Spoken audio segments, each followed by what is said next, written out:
Mummy, कितना खर्चा चाहिए रहता है तुम्हें। जिंदगी भर खुले दिल और खुले हाथ से जीने वाली सुषमा जी को रिटायरमेंट के बाद बहुत बार मन महसूस कर रहना पड़ता था। सारा पैसा बच्चों की पढ़ाई और घर बनाने में लगा दिया था।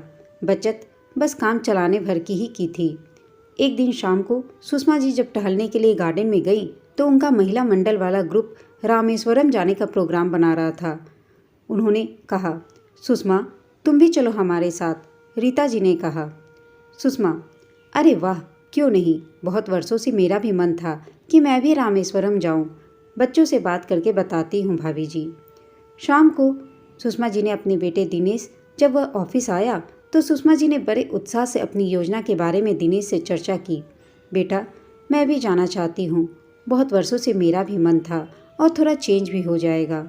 सुषमा जी को उम्मीद ही नहीं थी कि उनका बेटा ऐसा जवाब देगा। मम्मी, कितना खर्च करती हो आप बेफजूल का, कितना वाहियात आइडिया है आपके दोस्तों का। इस उम्र में घर में रहकर भजन कीर्तन करो, भगवान तो कंकन में व्याप्त हैं, यहाँ वहाँ जाने का क्या मतलब। सुषमा जी समझ ही नहीं पा रही थी कि दिनेश ने कैसे इस तरह जवाब दिया उन्हें। यही दिनेश आए दिन कुछ न कुछ बहाना करके उनसे पैसे मांगता रहता था।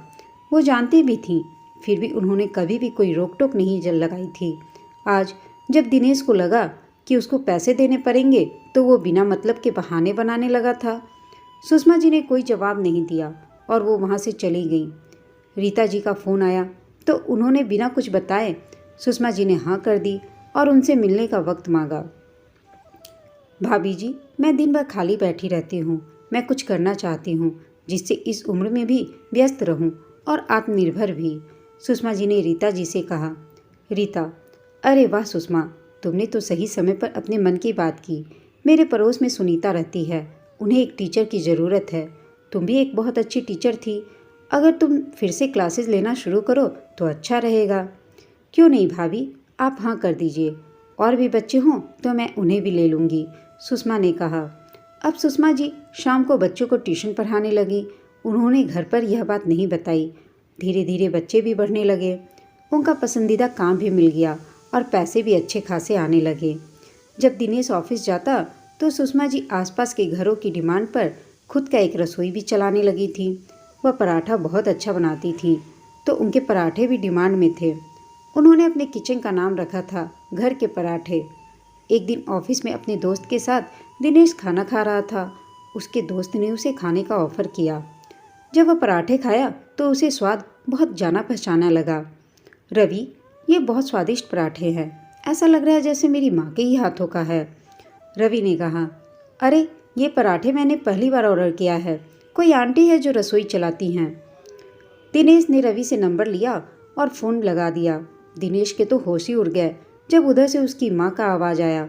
उसने कुछ नहीं कहा और उसी समय घर आ गया। वह घर आकर अपनी माँ से पूछा, माँ, आप ये सब काम क्यों कर रही हैं? आपने मुझे कहा भी नहीं।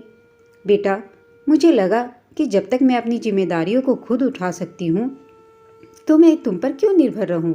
बात बात पर तुम्हारे सामने हाथ फैलाना और अपनी ख्वाहिशों के लिए भीख मांगना मेरे आत्मसम्मान को ठेस पहुँचाने लगा था। मैं आत्मनिर्भर बनकर जिंदगी जीना चाहती हूँ।